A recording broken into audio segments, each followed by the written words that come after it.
Howdy everyone, welcome back to my channel. It's been a minute since I've posted on YouTube. My last video was my 5 life-changing books by Black authors for the end of Black History Month. Thank you so much for the love on that video. It's my most viewed video to date on my channel, I believe. And so I'm just really glad that it resonated with you all. And I'm glad I thought to branch out with my booktube content. So for today's video, I have a collective book haul. I know I said that I was on a book buying ban, but hey, things happen, life happened. I visited a lot of bookstores in my time off YouTube, and I needed to have a souvenir. What can I say? I'm just a girl. And so I have all the books around me, and I'm going to go through one by one and show you all of them. Alright, the first stack of books from this collective book haul comes from a Valentine's Day bookstore trip that I took to Books A Million. I walked out with 3. And I will say that when I was at Books A Million, I was not all that impressed by the books that they had to offer. I felt like the way that the books were laid out, and just the organization, I just couldn't really find a whole lot to choose from. Like I did initially have like maybe 5 or 6 books that I was interested in getting, but then I looked up them again and I was like, I would really only be okay with walking out with 3 of these, and that isn't because the books weren't good or anything like that. I just wanted to, be more intentional. But overall, Books A Million, I wasn't really all that impressed with what they had laid out at the time. But, maybe it's just because of when I went. I don't know. But I'm pleased with the 3 that I did pick up. The first one was Martyr by Kaveh Akbar, and on the back it says, Cyrus Shams is a young man grappling with an inheritance of violence and loss. His mother's plane was shot down over the skies of the Persian Gulf in a senseless accident, and his father's life in America was circumscribed by his work killing chickens at a factory farm in the Midwest. Cyrus is a drunk, an addict, and a poet, whose obsession with martyrs leads him to examine the mysteries of his past. Toward an uncle who rode through Iranian battlefields dressed as the angel of death to inspire and comfort the dying, and toward his mother through a painting discovered in a Brooklyn art gallery that suggests she may not have been who or what she seemed. Kaveh Akbar's Mater is a paean to how we spend our lives seeking meaning in faith, art, ourselves, others. And so I picked up this book because I've heard so many people in the book space talk about it, and I had also listened to what I believe was an NPR book-ish podcast episode with Kaveh Akbar talking about his experience of writing the book and just things of that sort. And so I'm really looking forward to picking this up in the coming months and sharing my thoughts about it on here. The next book I picked up from Books A Million was Go Tell It on the Mountain by James Baldwin. And so on the back, Mountain, James Baldwin said, is the first book I had to write if I was ever going to write anything else. Baldwin's first major work, Go Tell It on the Mountain, has established itself as an American classic. With lyrical precision, psychological directness, resonating symbolic power, and a rage that is at once unrelenting and passionate, Baldwin chronicles a 14-year-old boy's discovery one Saturday in March 1935 of the terms of his identity as the stepson of the minister of a storefront Pentecostal church in Harlem. Baldwin's rendering of his protagonist's spiritual, sexual, and moral struggle of self-invention opened new possibilities in the American language and in the ways Americans understand themselves. And so I'm really looking forward to this one.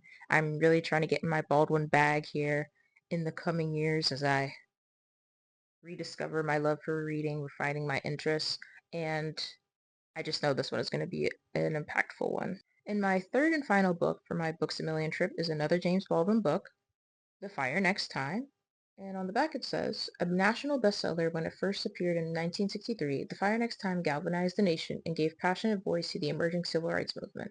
At once a powerful evocation of James Baldwin's early life in Harlem and an disturbing examination of the consequences of racial injustice, The Fire Next Time is an intensely personal and provocative document. It consists of 2 letters, written on the occasion of the centennial of the Emancipation Proclamation that exhort Americans, both black and white, to attack the terrible legacy of racism. Described by the New York Times Book Review as sermon, ultimatum, confession, deposition, testament, and chronicle, all presented in searing, brilliant prose. Baldwin's masterwork stands as a classic of our literature and as urgent today as when it was written.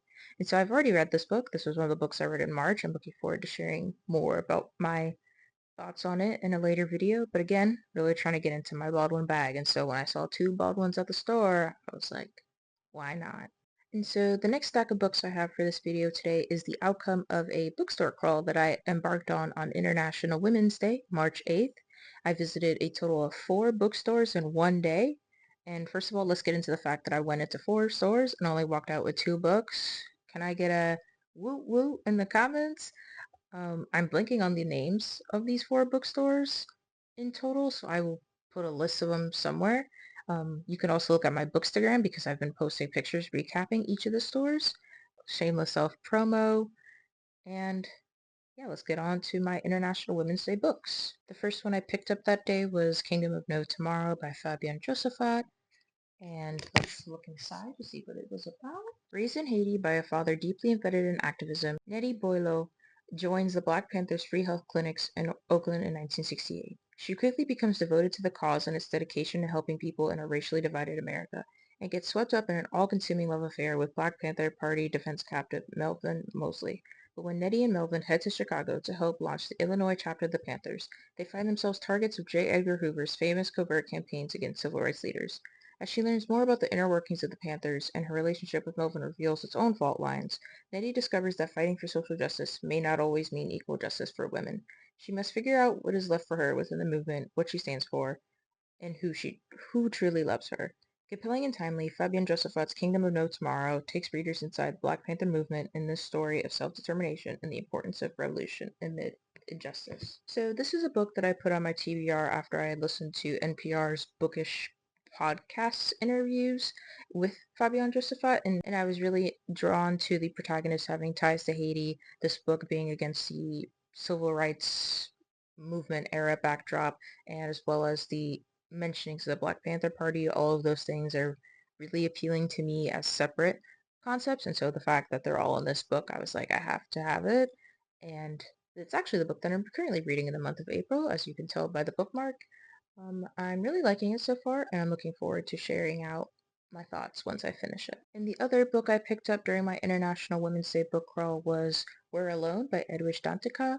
As you all may know, Edwidge Danticat is one of my favorite writers, and this is another book that I had heard her talk about on an episode with NPR's Bookish podcast. I really don't know the name of it. I'm gonna put it somewhere once I'm editing this, but this is a series of essays tracing a loose arc from Edwidge Danticat's childhood to the COVID-19 pandemic and recent events in Haiti.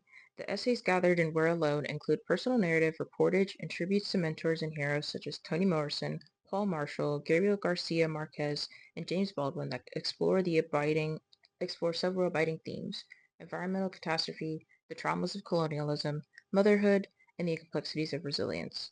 From hurricanes to political violence, from her days as a new student at a Brooklyn elementary school knowing little English to her account of a shooting host at a Miami mall, Dantica has an extraordinary ability to move from the personal to the global and back again. Throughout, literature and art prove to be her reliable companions and guides her through both tragedies and triumphs. Dantica is an irresistible presence on the page, full of heart, outrage, humor, clear thinking, and moral reasoning, while reminding us of the possibilities of community. We're Alone is a book that asks us to think through some of the world's intractable problems while deepening our understanding of one of the most significant novelists at work today.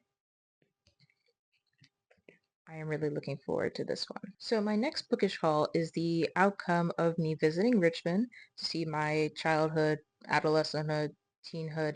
We've known each other for a long time, essentially. I went to go see her about 2, 3 weeks ago now, and we had a bit of a independent bookstore crawl day because that's just what we do. And so the first thing that I got was the In Between Bookstore by Edward Underhill. And so the synopsis is, when Darby left Oak when Darby left Oak Falls for college at NYC, all he wanted was to get as far away as possible, find a community where he could start fresh, and finally forget about his childhood best friend Michael and just how painfully their friendship ended. Now about to turn 30, Darby suddenly finds himself unemployed. With no better alternative than questioning where he really belongs, he moves back to his hometown. But the changes in Oak Falls, the planned community with his mother's new condo, the trendy coffee shop make him feel off balance. And Michael's still there, their relationship so distant and strained, even though they've both changed. One thing familiar One thing is familiar. In between books, Darby's refuge growing up and eventual high school job. When he walks into the bookstore now, Darby feels an eerie sense of deja vu. Everything is exactly the same. Even the newspapers are dated 2009. And behind the register is a teen who looks a lot like Darby did at 16, who just might give Darby the opportunity to change his own present for the better, if he can figure out how before his connection to the past vanishes forever. The In-Between Bookstore is a stunning novel of love, self-discovery, and the choices that come with both. For anyone who has ever wondered what their life might be like if they had the chance to go back and take a bigger, braver risk. And so this is a book that I discovered in looking for books to read for the Trans Rights Readathon last month. And while I didn't get to open this book during that time period, I'm very much looking forward to going back to this in the coming months and reading it. Plus the cover is really pretty. And my second purchase from my Richmond visit is not a book. It is in fact a t-shirt. Ta-da! And so one of the stores we visited was I Love You So Much Books. It's a bookstore that I've been wanting to see for the longest time. And when I had gone in there, while I was really drawn to the books, what I was also especially drawn to was the merch that they sold. And what really did me in picking this merch in particular was the dogs on the back reading a book. And I mean, look how cute. And as somebody who owns dogs, who is a big fan of dogs, it was just like the cutest thing to have. Last but certainly not least is this stack of books that I had picked up in visiting JF Books in Washington, D.C. And at the time that I had gone, they were having a used book sale.